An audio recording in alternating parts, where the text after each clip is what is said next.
Thank you.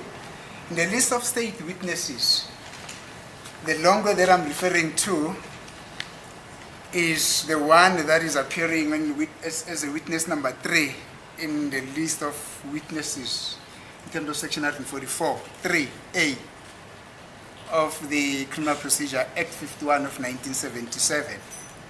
Now, in the course of disclosure, when we're preparing for this trial, this is what the state gave us. And I'm going to start with A113. I'll come back to the others. Now, like I did with Ms. Makumalo, the senior, I will not go through the statement with regard to what was happening in their house, whether they were eating, how they were seated, and stuff like that. No, we're not concerned about that for now. You see, all that we're concerned about is what this trial is about, the identity of the perpetrators.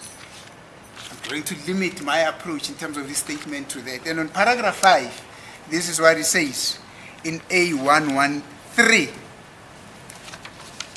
In paragraph 5, this is what it says. He says, they all started cracking jokes and we all laughed.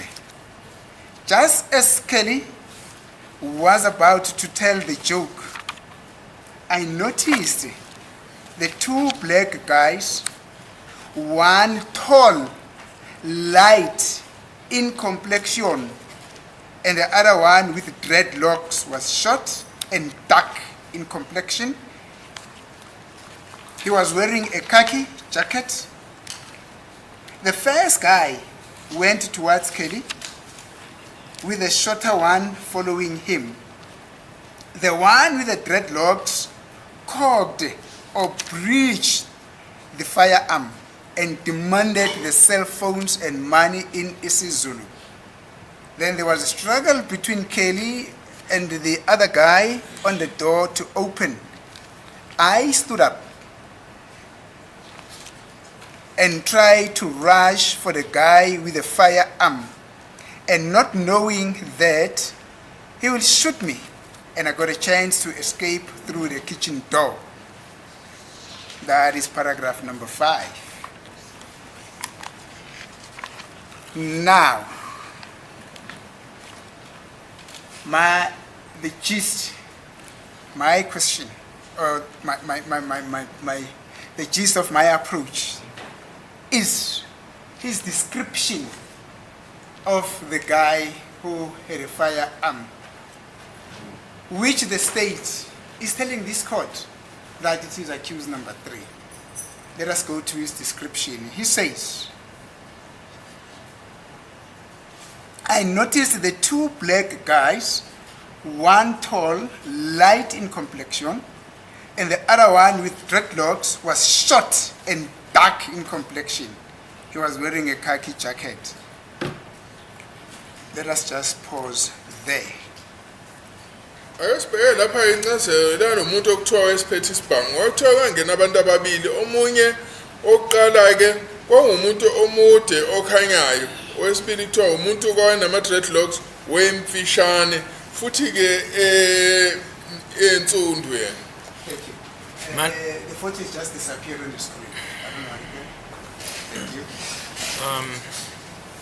My Lord, I'm not sure whether I'm expected to speculate. I've indicated, my Lord, that when we engaged with Mr. Twala, Longwe Twala, there was no understanding that any of these statements, he was not according himself with any of these statements. So I do not know really how to assist in what has been put to me, because I'm not the author of these statements.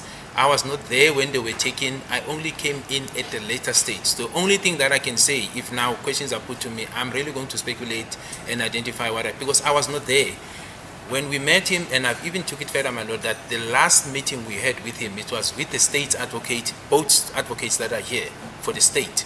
And it was the same situation where he could not attach himself to any of the statements. Now, how it's a difficult situation. I don't know how to assist in responding to this question, my Lord. Thank you. Understanding.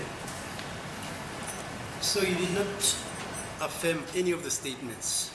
No, I did not, my lord. You didn't make Longwe tell you his version Yes. and thereafter administer the oath to Yes. Longwe in each of the statements. In all the statements. Never, ever, in all the Not statements. ever. A1, 333, 56, etc. All of them, my Never. lord. I've never. Okay. It's the same with Miss Gladys Kumalo as well. I didn't affirm any of her statements. It's the same position. Same with Kelly Kumalo, none of them were affirmed by me. Same with Zandi Kumalo, none of them were affirmed by me, my lord. Akumina ngaqinisekisa izitatimende ekuthiwa lesi sikathwala nesikazandi Khumalo nesikakeli Khumalo. Thank you. You did not have to affirm the statement because that has already been done in 2014. You just had to go there and confirm the statement, but nonetheless, let me proceed. Now, Longetwala identifies or describes, not identifies, describes the person that had a firearm in possession on that day as a person with dreadlocks and with a dark complexion. That is what it says. Now, you'll do well if you say, I don't know whether I need to speculate or what. If you, we don't want speculation. If you don't have a comment, say I don't have a comment or no answer. But please don't speculate. But this is what Longwe says in this statement. Now, again, Longwe also attended an identification parade. Are you aware of that? Yazi ukuthi Longwe waya kukhomba Yes, I am aware, my lord. ethi yebo ngiyazi. That is the same identification parade that Makumalo also attended, not so? Ethi yona le khomba ukwaya khona uMakhumalo anginjalo. That's correct, my lord. Ethi yebo njalo. Thank you. Now, Longwe was called as witness number, in terms of the form, in terms of the identification parade form, on paragraph number 25, he was called as the first witness to get into the area where he had to go and identify. And the results were as follows.